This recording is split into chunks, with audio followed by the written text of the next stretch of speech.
초기 한국교회의 길선주 목사가 말씀을 통해 영적 각성과 성령의 은혜를 주도한 한국의 바울이라면 김익두 목사는 이적과 치유로 살아계신 하나님을 증거한 한국의 베드로라고 하는 별명을 붙이고 있습니다.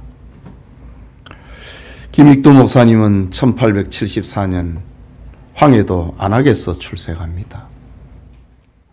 부친이 일찍 돌아가시고 난 다음에 집안 일을 돌보는데 사기를 당해서 모든 재산을 잃어버리고 가족은 풍비박산이 나고 맙니다. 이 일로 인하여서 날마다 술과 여자와 노름으로 방탕한 생활을 하게 됩니다. 사람들을 괴롭히고 돈을 빼앗는 불량배가 된 것입니다.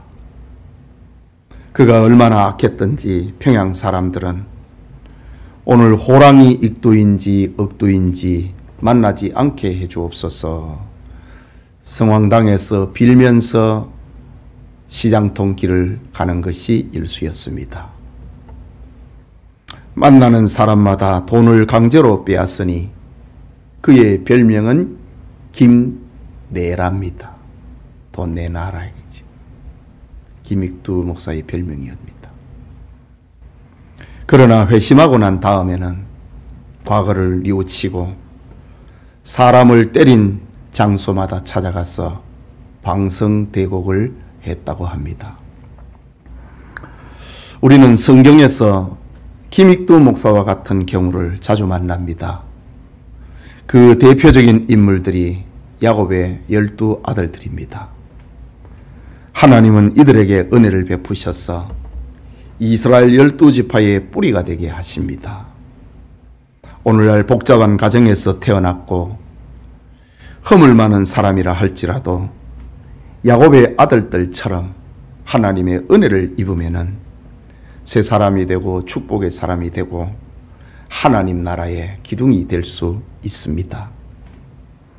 언약에 신실하신 하나님은 인간의 실수와 약함에 포기하지 아니하시고 계획을 수정하지 않으시는 주권의 하나님이시고 주권 성취의 하나님이십니다. 하나님은 자신의 능력과 사랑으로 하나님의 나라의 일꾼이 되게 만드십니다. 이것은 신비입니다. 오늘은 12지파, 지난 시간에 이어서 세 번째 12지파라는 제목으로 창세기 강해 계속하고자 합니다. 위로와 희망과 축복의 말씀에 예배드리는 모든 성도님들에게 하나님의 은혜가 임하기를 소원합니다. 먼저 레아의 여종 실바의 출산입니다. 본문 9절에서 11절이지요. 레아가 자기의 출산이 멈춤을 보고 그의 시녀 실바를 데려다가 야곱에게 주어 아내로 삼게 하였더니 레아의 시녀 실바가 야곱에게서 아들을 낳음에 레아가 이르되 복되도다 하고 그의 이름을 가시라 하였으며 라고 합니다. 지난 시간에 살펴보았듯이 야곱의 둘째 부인 라헬은 자기가 아이를 낳지 못한다는 사실을 알고 저속한 방법, 저속한 세상의 방법, 시바지를 동원을 하여 아들을 얻습니다. 자신의 몸종 빌하를 통하여서 단과 납달리라고 하는 두 아들을 얻습니다. 그러자 아들 넷을 이미 낳았던 레아가 라헬이 했던 똑같은 방법으로 자기 몸종 실바를 야곱에게 보내어 아들을 낳게 하는 장면이 9절과 11절에 나오는 말씀입니다. 레아의 경쟁심이 발동한 거지요. 지금까지는 완벽한 레아의 승리였습니다.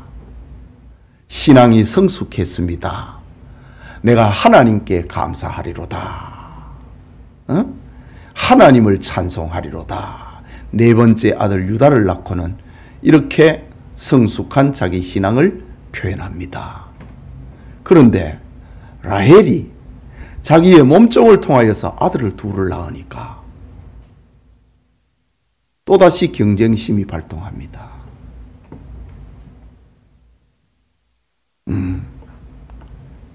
레아의 경쟁심과 질투가 또 한 아들을 낳습니다. 레아는 그 아들을 보며 복되도다 라고 말하며 스스로를 위로하고 그 이름을 가시라고 부릅니다.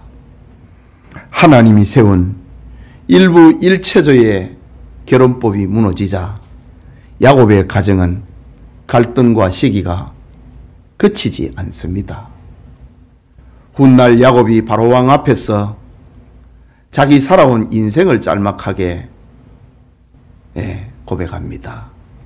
창세기 47장 9절에 내 나이가 얼마 못 되니 우리 조상의 나그네 길의 연조에 미치지 못하나 험악한 세월을 보내었나이다.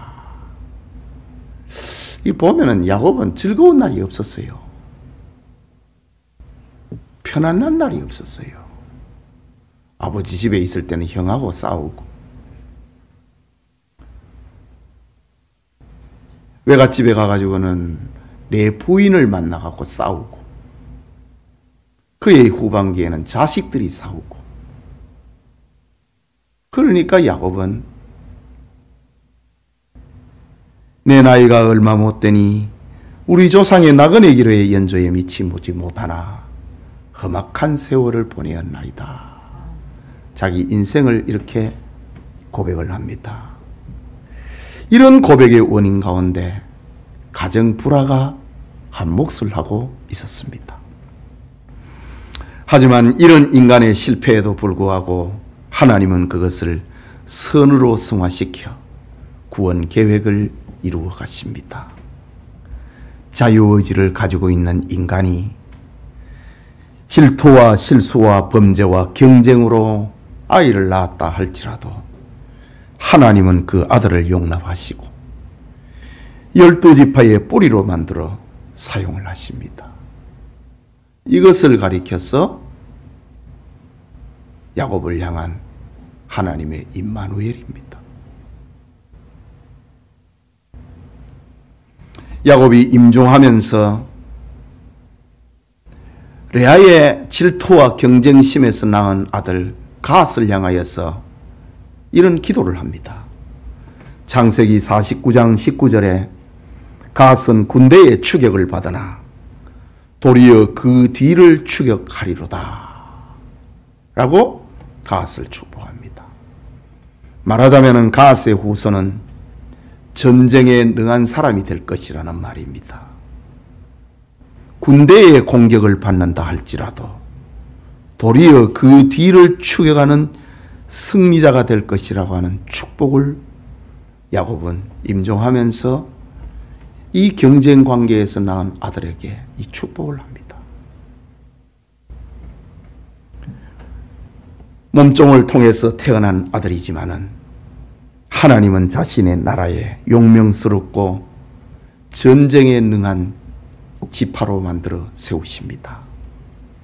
훗날 모세는 신명기 33장 20절에서 21절에 모세의 12지파를 향한 유언 기도가 있거든요.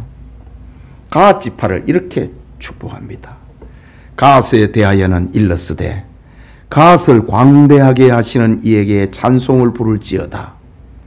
갓이 암사자같이 엎드리고 팔과 정수리를 찢는도다. 그가 자기를 위하여 먼저 기업을 택하였으니 곧 입법자의 분깃으로 준비된 것이로다.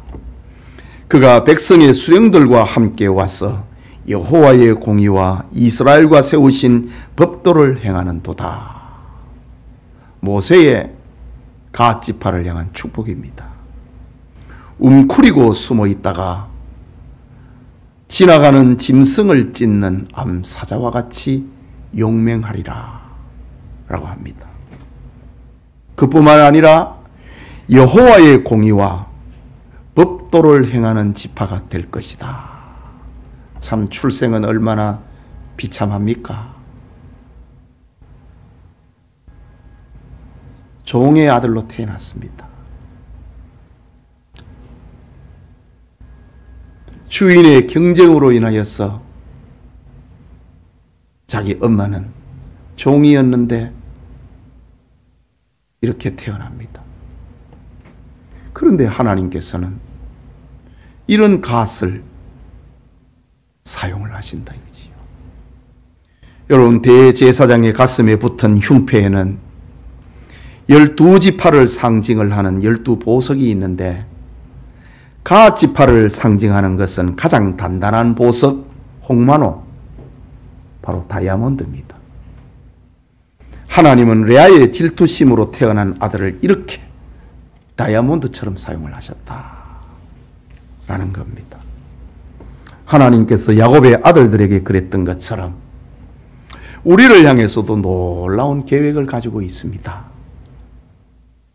우리의 생각으로 아이들을 판단하지 말고 하나님의 축복의 도구로 쓰임을 받을 수 있도록 우리 아이들을 위해 기도하고 축복하는 우리 성도님 되기를 소원합니다. 계속해서 본문 12절과 13절입니다. 레아의 시녀 실바가 둘째 아들을 야곱에게 낳음에 레아가 이르되 기쁘도다.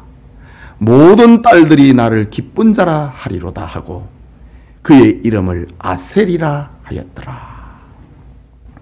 레아는 자신의 몸종 실바가 둘째 아들을 낳자 아셀이라고 소리칩니다. 나 너무 기쁘다 이거지. 모든 여자들이 나를 기쁜 여자라고 부를 것이다 라고 합니다. 야곱은 아들 아셀의 후손을 위하여 창세기 49장 20절에는 기도합니다. 아셀에게서 나는 먹을 것은 기름진 것이라 그가 왕의 수라상을 차리리로다 라고 합니다. 이것은 장차 아셀 지파의 기업에서 나온 음식물로 왕의 수라상을 차리게 될 것이라고 하는 물질의 축복입니다. 기름지고 풍성한 물질의 축복을 이 아셀이 받게 될 것이다. 저 엄마는 종입니다.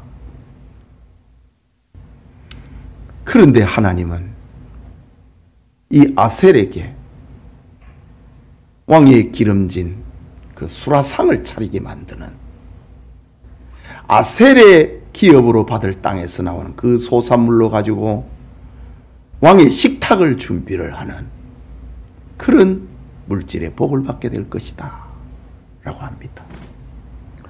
모세의 축대문에 나타나고 있는 아셀 지파는 신명기 33장 24절과 25절에 기록됩니다.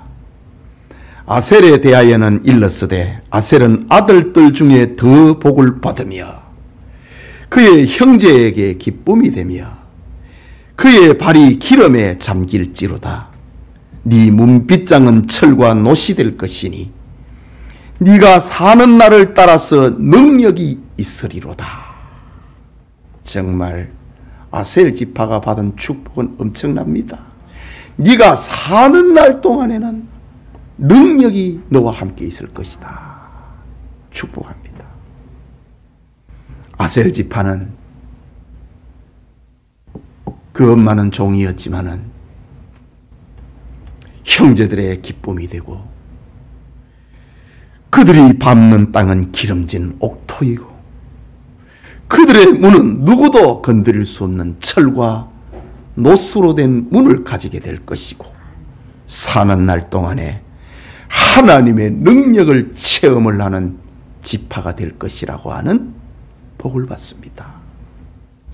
성도님, 우리는 갓과 아셀 지파의 이야기를 들으면서 그 출신은 종 아닙니까? 레아의 몸종 실바입니다. 사람의 미래는 출신 성분과는 상관없이 펼쳐진다는 사실을 알려줍니다. 그러나 사람들은 출생과 배경이 어둡고 힘들면 그 아이의 인생이 다 비참해질 것이라고 판단해 버립니다.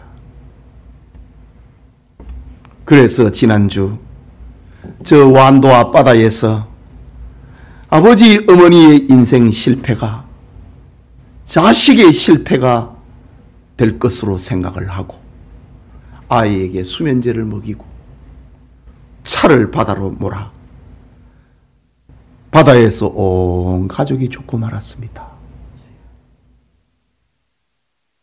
왜 아이를 죽입니까? 아버지의 실패는 자식의 실패가 아닙니다. 인본주의 인생의 극치를 보여주고 있는 현장입니다. 사탄의 미혹을 받아서 아이의 장래까지 없애버리는 망령된 부모의 모습에 온 나라가 슬퍼할 수밖에 없었습니다. 여러분, 우리의 출생이 어떠하든지, 우리 아이들의 출생이 어떠하든지 하나님이 함께 하시면은 보석 같은 인생이 된다는 사실을 믿으시기 바랍니다. 이것이 복음입니다. 사영리 전도 척자에 4가지 영적 원리를 이야기를 하거든요. 그게 사영리라고 합니다. 그 첫째 원리가 바로 하나님은 당신을 사랑하십니다. 하나님은 당신을 위해서 놀라운 계획을 가지고 있습니다. 이 첫째 원리입니다. 그러나 사람은 사람이 죄인이기 때문에 하나님의 이 사랑을 우리가 받을 수 없습니다. 죄 문제를 해결해야 됩니다. 이것이 제2원리입니다. 세 번째 원리는 우리의 죄를 해결하기 위해서 예수님이 오셨습니다. 예수님을 나의 구주, 나의 하나님으로 믿으면은 하나님의 사랑과 하나님의 계획을 내 가운데 펼쳐지게 됩니다. 가까운 교회로 가셔서 신앙생활을 하십시다. 제4원리입니다. 하나님은 당신을 사랑합니다.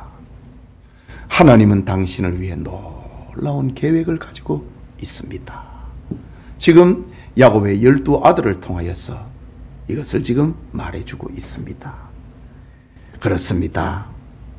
세상은 혈통과 신분과 지위를 가지고 사람들을 평가하지만은 하나님의 나라와 하나님의 자녀되는 권세는 혈통으로나 육정으로나 사람의 뜻으로 나지 아니하고 오직 하나님께로부터 난 자들이니라. 이 사실을 믿으시기 바랍니다. 하나님의 놀라운 사랑과 계획이 우리 성도들과 함께 하시기를 축복합니다. 그게 두 번째로 레아의 재출산입니다. 아이를 넷 낳고 이제는 못 낳을 줄 알았는데 또 아이를 낳게 됩니다. 레아가. 본문 14절과 15절입니다. 우리 같이 14절 15절을 읽을까요? 예, 시작. 밀거둘 때에 루벤이 나가서 들에서 합 한 채를 얻어 그의 어머니 레아에게 드렸더니 라헬이 레아에게 이르되 언니의 아들의 합 한 채를 청구하노라. 레아가 그에게 이르되 네가 내 남편을 빼앗은 것이 작은 일이냐? 그런데 네가 내 아들의 합 한 채도 빼앗고자 하느냐? 라헬이 이르되 그러면 언니의 아들의 합 한 채 대신에 오늘 밤에 내 남편이 언니와 동침하리라 하니라 라고 합니다. 루벤이 들에 나가서 아마 7, 8세 정도 된 것으로 추정을 합니다. 밀 거둘 때에 맥추절 기간입니다. 지금 야곱의 집에는 8명의 아들들이 자라고 있습니다. 레아가 4을 낳았고 라헬의 몸종 빌라가 2를 낳았고 레아의 몸종 실바가 또 2를 낳았습니다. 라헬은 직접 낳은 자식은 없지만 남편 야곱의 사랑을 독차지하고 있습니다. 그러나 아이를 낳지 못하니까 쓸쓸함은 어쩔 수 없는 겁니다. 그러던 어느 날 라헬이 언니 레아의 처아들 어린 루벨이 밀추수기에 들에 갔다가 합한 채를 발견을 하고 자기 어머니 레아에게 드렸다는 소식을 들었습니다. 여기 합한 채라고 하는 것은 근동지방의 희귀식물인데 냄새가 향긋하고 꽃이 아름답고 열매는 임신 촉진제로 사용된 사랑의 과실이라고 하는 별명이 붙어있는 열매입니다. 그거를 7, 8살 된 어린 루벤이 들에 갔다가 그것을 따가지고 냄새가 좋으니까 아마 엄마한테 가지고 온 거지요. 이 이야기를 라헬이 들었습니다. 라헬은 루벤이 자기 어머니에게 드렸던 합한 채를 자기가 먹으면은 자기도 아이를 낳을 수 있다고 생각을 하고 지금까지 온갖 경쟁 관계에 있었는데 자존심을 다 내려놓고 언니에게 찾아가갖고 언니의 아들 루벤이 얻은 합한 채를 내게 달라고 졸랐습니다. 이때 레아가 말을 합니다. 네가 내 남편을 빼앗은 것이 작은 일이냐? 그런데 네가 내 아들의 합한 채도 빼앗고자 하느냐? 이런 지하에 잘라버립니다. 그리고 핀잔을 줍니다. 그러나 이 레아의 말은 틀린 말입니다. 라헬이 야곱을 뺏은 것이 아니고 레아가 자기 아버지 라반하고 공모를 해가지고 라헬의 남편 야곱을 뺏고 자기가 첫 부인의 자리를 차지해 버린 거 아닙니까? 그렇다면 레아의 이 말은 내가 아들 넷이나 낳아가지고 그리고 몸종을 통해서 둘이나 낳아 야곱의 품에 안겼는데 아직도 남편의 사랑을 얻지 못하고 있다는 원망이 섞여 있는 그런 표현입니다. 네가 내 남편 빼앗았다 이거지. 그런데 14절과 15절에 보면은 레아가 그에게 이르되 네가 내 남편을 빼앗은 것이, 또 15절에 보면은 라헬이 하는 말입니다. 오늘 밤에 내 남편이 언니와 동침하리라. 야곱을 두고 서로 내 남편이라고 합니다. 그럼 이걸 보면은 지금 야곱의 집안 꼴이 지금 어떻게 되어 있다고 하는 것을 우리가 짐작을 하게 되는 겁니다. 라헬은 합한 채를 얻기 위하여서 레아가 퍼붓는 수모를 묵묵히 참습니다. 그러면서 한 가지 제안을 합니다. 오늘 밤에 내 남편을 언니와 동침하게 할 터이니 그 합한 채 내게 달라 라고 합니다. 레아는 자기 아들 루벤이 합한 채를 가져다 주었지만은 남편이 자기 방에 오지 않으면 합한 채가 무슨 소용이 있느냐 이거지요. 그래서 라헬을 제안을 받고 합한 채를 라헬에게 넘깁니다. 16절입니다. 저물 때에 야곱이 들에서 돌아오매 레아가 나와서 그를 영접하며 이르되 내게로 들어오라. 내가 내 아들의 합한 채로 당신을 샀노라. 그 밤에 야곱이 그와 동침하였더라고 합니다. 이게 야곱 집안의 분위기입니다. 지금 내가 당신 샀다 이거지요. 서로 내 남편이라 긋고 오늘은 내가 당신을 샀다고 합니다. 야곱의 가정은 시기와 질투와 경쟁으로 지금 몸살을 앓고 있습니다. 그렇게도 영리했던 야곱이 두 아내 사이에서 어떻게 해야 될지를 모릅니다. 들판을 어쩌면은 피난처처럼 여겼는지도 모릅니다. 들판에 나갔다가 편안한 곳은 들판밖에 없어요. 집에만 오면 싸움 나니까. 해가 빠지니까 집엔 돌아와야지요. 들판을 피난처처럼 여겼던 야곱이 해가 저물자 집으로 돌아옵니다. 그런데 예전처럼 라헬이 자기를 반갑게 영접하는 것이 아니라 레아가 나와서 야곱을 즐겁게 맞이합니다. 오늘 집에 무슨 싸움이 일어났나? 누가 주도권을 잡았나? 지금 이 판입니다. 그러면서 라헬이 얘기합니다. 레아가 얘기합니다. 내가 라헬과 거래해서 오늘은 당신을 샀습니다. 그러면서 오늘은 내 방에서 주무십시오 라고 합니다. 이스라엘 12지파의 아버지 야곱의 처지가 이렇습니다. 두 아내 사이에서 거래가 되고 있습니다. 실력으로나 도덕성으로나 가정적으로 야곱은 12지파의 아버지 자격은 없습니다. 하나님이 함께 하심과 언약의 신실하심이 아니면은 야곱의 삶은 이해할 수가 없습니다. 오늘 우리도 야곱처럼 허물이 많다는 사실을 깨닫고 우리 모두는 다 겸손해야 됩니다. 이게 야곱의 이야기만이 아니고 인생의 이야기입니다. 본문 17절에서 18절을 봅니다. 하나님이 레아의 소원을 들으셨으므로 그가 임신하여 5째 아들을 야곱에게 낳은지라.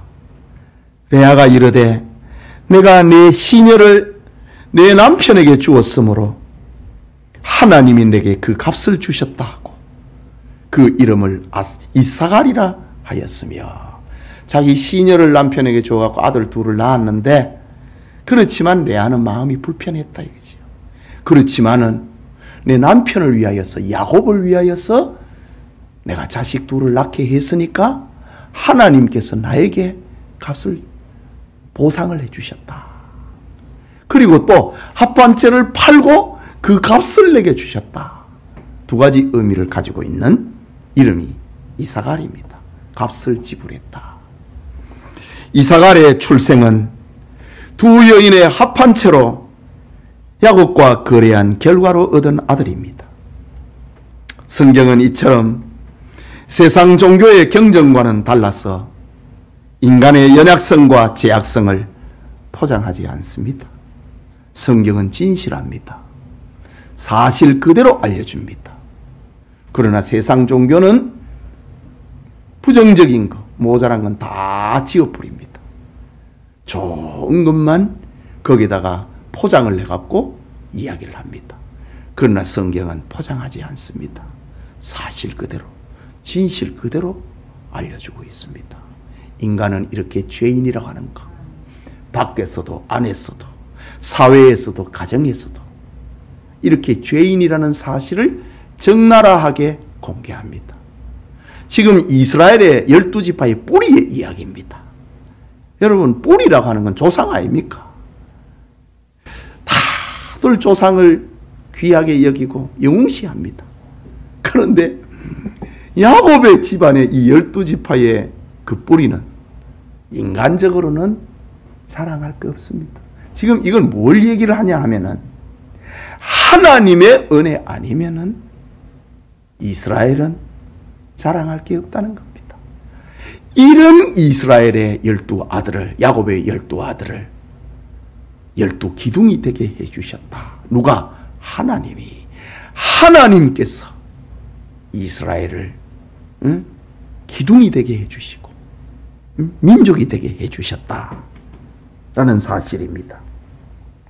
임종하는 야곱은 이런 이사갈을 향하여서 창세기 49장 14절에 이렇게 축복합니다. 이사갈은 양의 우리 사이에 꿀로 앉은 건장한 나귀로다. 이사갈은 양의 우리 사이에서 사는 건장한 나귀와 같다. 얽히고 설킨 가정 환경에서 태어나고 자란 이사갈이지만은 그의 장래는 맑고 밝습니다.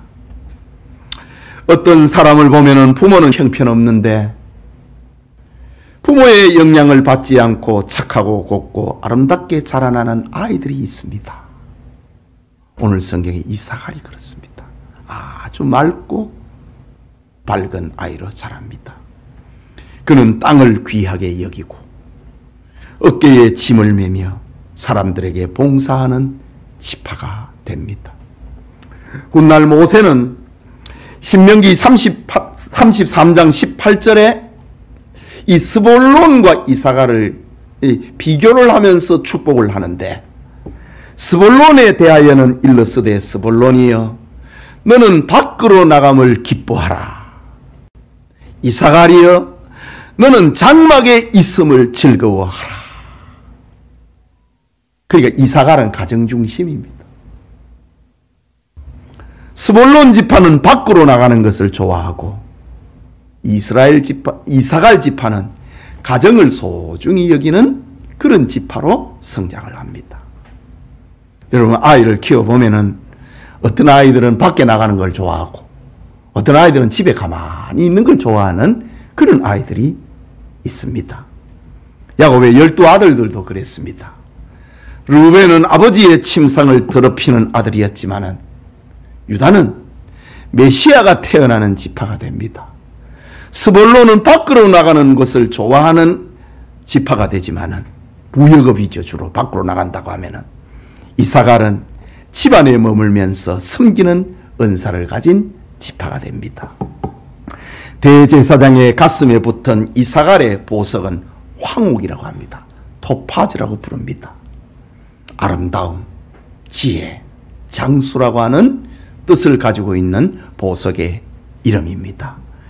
이사갈의 출생은 보잘것없었지만은 하나님은 그의 삶을 지혜와 보석으로 아름답게 해주셨습니다. 오늘 여러분의 출생이 어떠하든지 간에 예수 그리스도로 말미암아 보석같이 아름다운 삶이 될 것을 축복합니다. 계속해서 19절에서 21절입니다. 레아가 다시 임신하여 6째 아들을 야곱에게 낳은지라. 레아가 이르되 하나님이 내게 후한 선물을 주시도다. 또 이제 하나님 앞으로 돌아왔습니다. 하나님이 내게 후한 선물을 주시도다. 내가 남편에게 6 아들을 낳았으니 이제는 그가 나와 함께 살리라 하고 그의 이름을 스볼론이라 하였으며 그 후에 그가 딸을 낳고 그의 이름을 디나라 하였더라. 참 다시 하나님 앞에 돌아와서 하나님이 나에게 후한 선물을 주셨다. 응? 자기가 직접 낳은 아들이 6이고 그리고 딸 하나고 그리고 자기의 몸종을 통해서 낳은 아들이 2이고 레아는 8자식을 낳습니다. 스볼론이라 이름을 지으면서 영광을 하나님 앞에 올려드립니다. 지난날에 유다도 그의 마지막 아들이라고 생각했던 유다도 내가 하나님을 찬송합니다 라고 이름을 붙였는데 6번째 아들을 낳고 진짜 마지막이거든요. 아들로서는 스볼론이라고 이름을 붙입니다. 하나님께서 주신 선물이다 라고 합니다.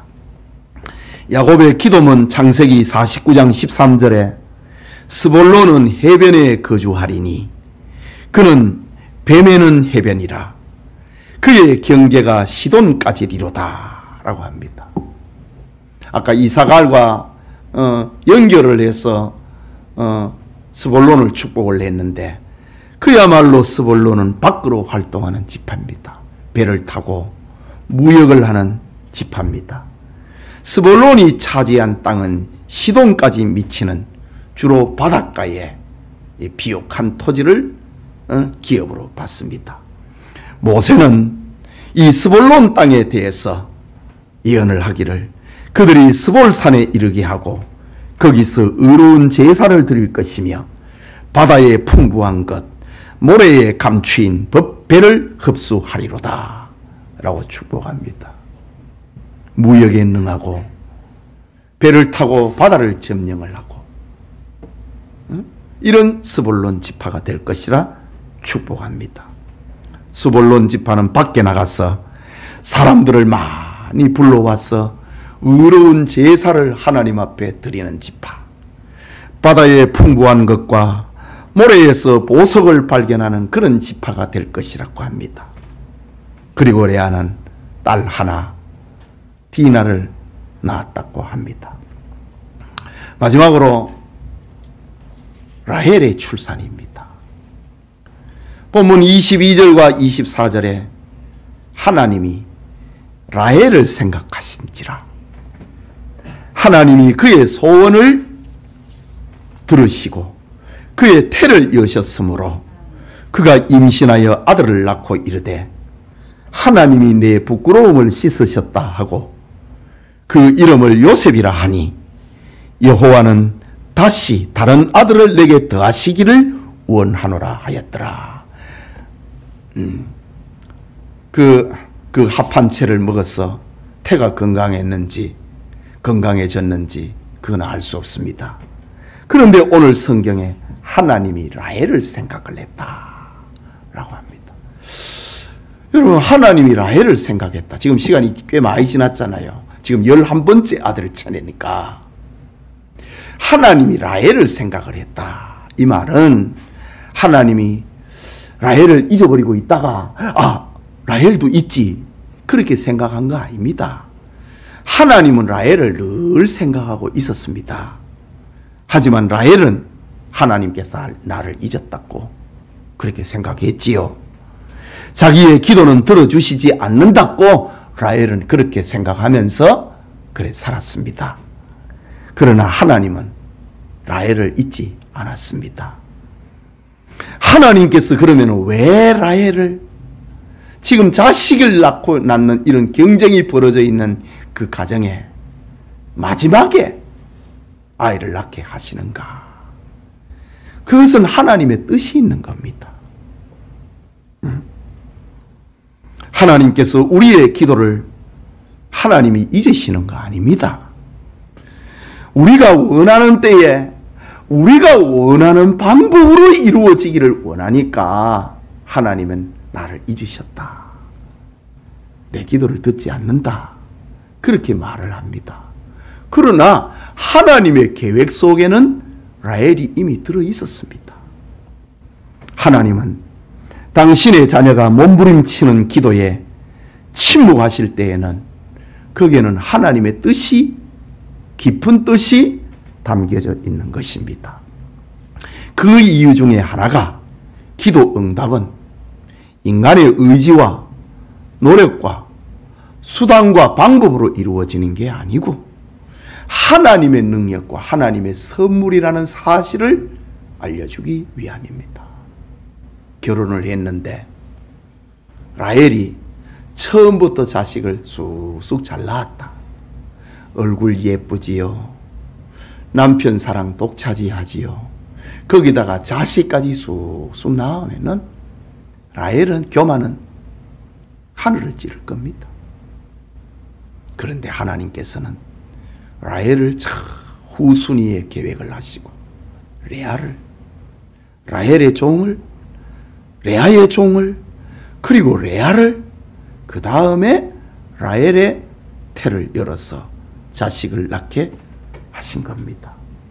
하나님의 때에 하나님께서 라헬을 생각하시고 아들을 주신 겁니다. 그 아들이 유명한 요셉입니다. 여러분, 이스라엘 자손들이 범죄하여서 바벨론의 포로로 끌려갔을 때입니다. 고난당하는 이스라엘을 향하여서 하나님은 선지자를 통하여서 자신의 계획을 공개하고 그것을 선포합니다. 에스겔 36장 36절과 7절에 하나님의 계획입니다. 바벨론 포로지로 끌려가 있는 이스라엘을 향한 하나님의 계획입니다. 무너진 곳을 건축하며 황폐한 자리에 심을 줄을 알리라. 나 여호와가 말하였으니 이루리라. 주 여호와께서 이같이 말씀하시느니라. 그래도 이스라엘 족속이 이같이 자기들에게 이루어 주기를 내게 구하여야 할지니라. 하나님의 계획은 멀리 있다 이거지요. 지금 바벨론에서 이스라엘 자손은 노예 생활을 하고 있습니다.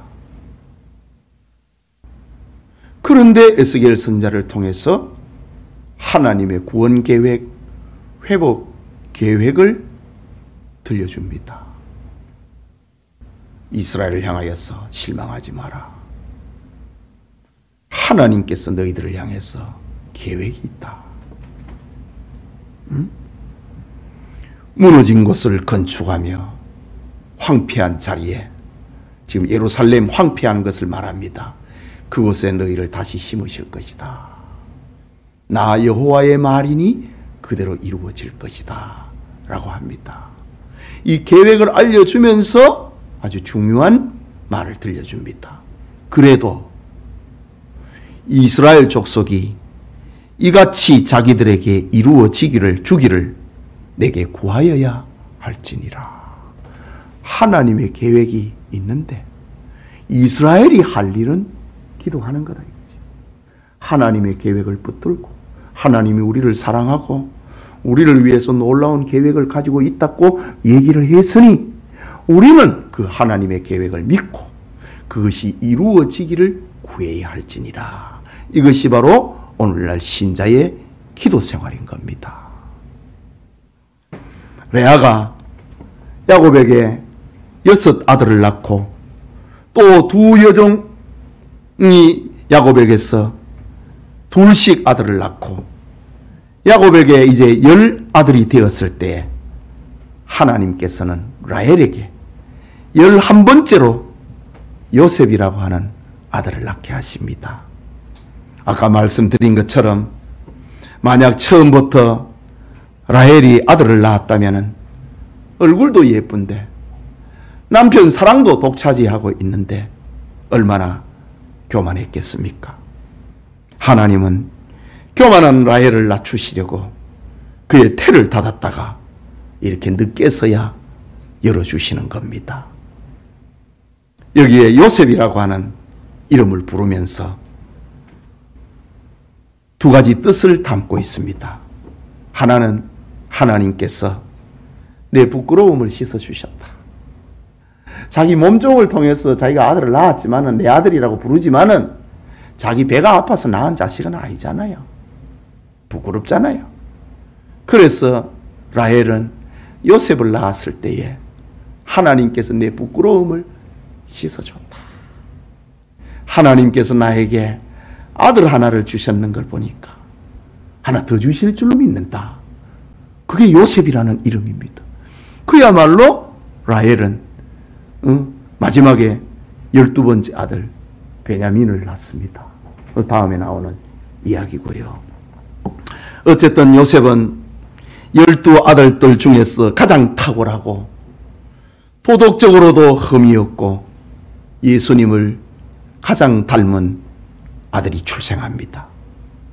예수님은 레아의 넷째 아들 유다의 후손으로 출생을 하지만은 예수님을 가장 많이 닮은 사람은 유다가 아니라 요셉이었습니다. 그래서 요셉은 우리에게 많은 감동을 줍니다. 모세는 창세기를 기록을 하면서 아브라함, 이삭, 야곱보다도 요셉에게 더 많은 지면을 할애를 해갖고 장자와 같은, 진짜 장자와 같은 요셉의 이야기를 이루어가고 있는 겁니다. 여러분, 이렇게 야곱의 12 아들이 출생을 하는 그런 이야기를 지금 3시간에 걸쳐서 12지파 1, 2, 3을 지금 우리가 말씀을 듣고 있습니다. 여러분, 야곱의 이 12 아들들, 베냐민은 아직 안 낳았지만은 야곱의 12 아들들을 보면서 여러분 이상한 점을 발견하지 못했습니까? 이 중요한 건데 혹시 생각이 떠오르는 분이 있나요? 12 아들들이 이름이 등장을 하는 이 과정에서 이상한 점.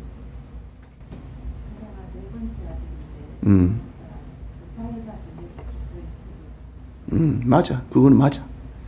지금 제가 얘기하고자 하는 것은 12 아들들의 이름을 아버지가 안 지었습니다.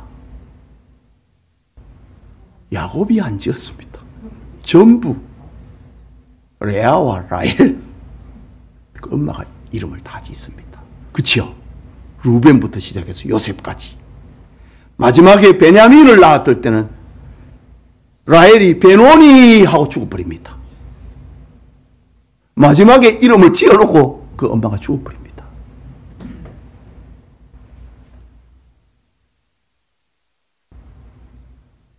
아버지 야곱이 이름을 짓지 않고 두 부인이 레아와 라헬, 두 부인이 이름을 12명의 아이들 그리고 딸 하나까지 이름을 다 짓습니다.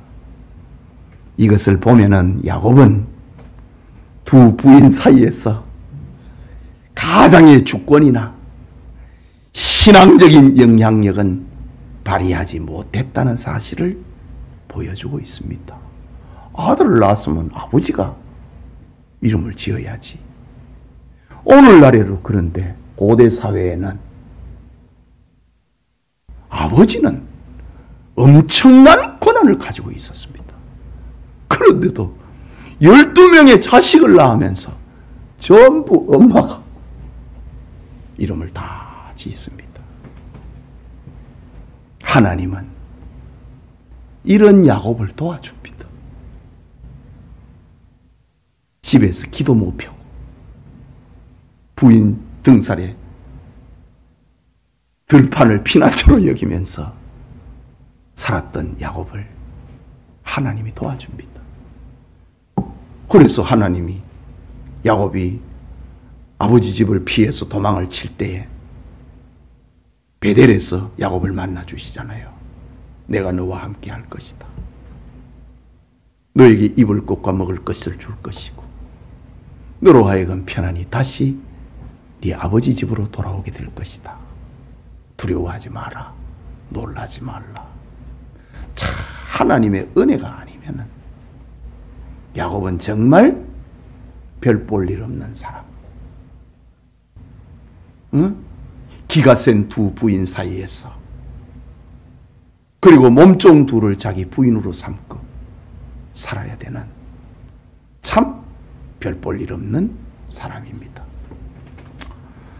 사랑하는 성도 여러분, 야곱의 복잡한 가정사와 상관이 없이 하나님은 자신의 주권으로 자신의 뜻을 이루어 가시는 분입니다.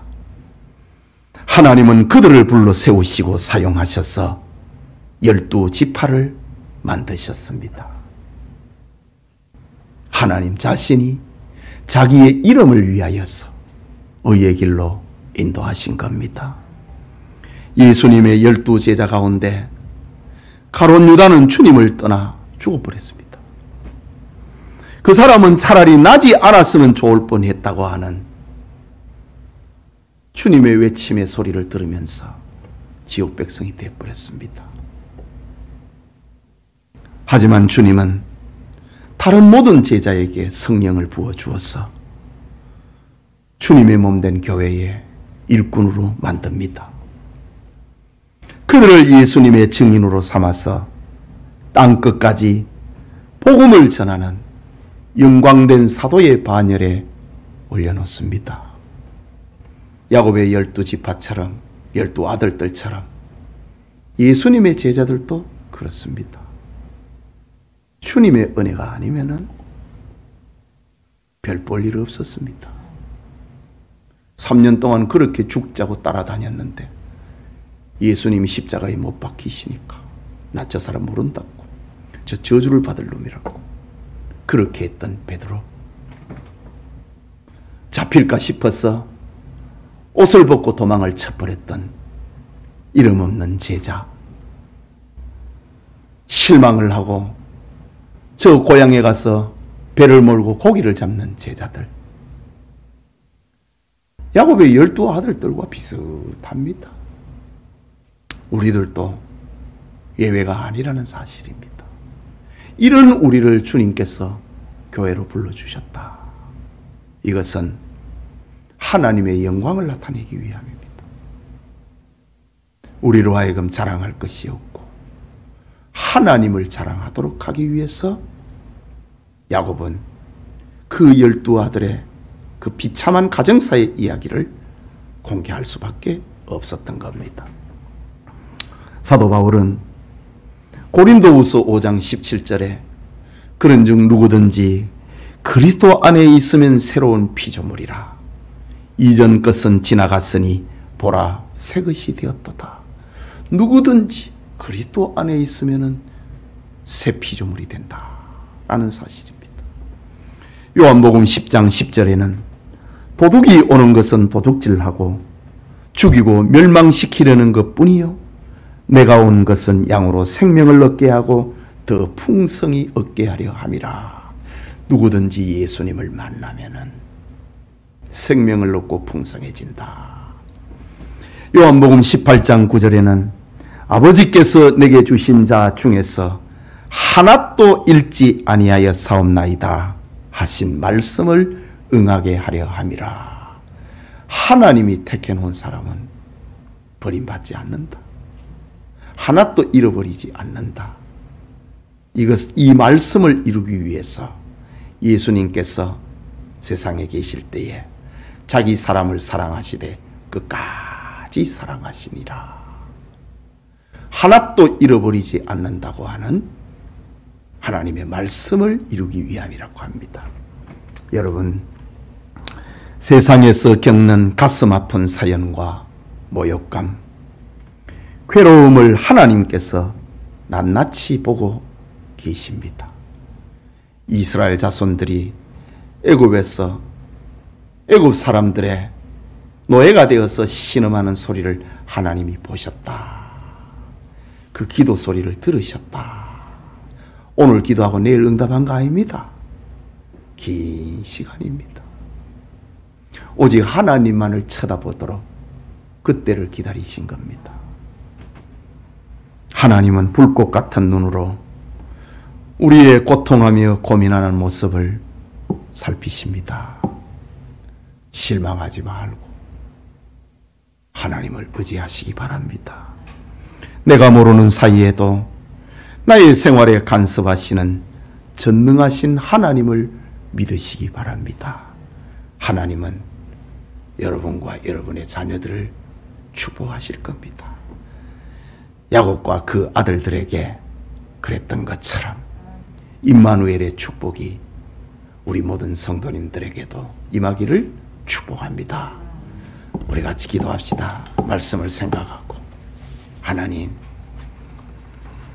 야곱의 그리고 그 12아들을 지키시고 모자라는 것 가운데서도 하나님께서는 선으로 채워주셨던 것처럼 하나님의 나라의 보석같이 만들어주셨던 것처럼 하나님, 나를, 내 자식들을 그렇게 축복해 주십시오. 그리고 영광을 하나님 받으십시오. 우리 같이 기도합시다.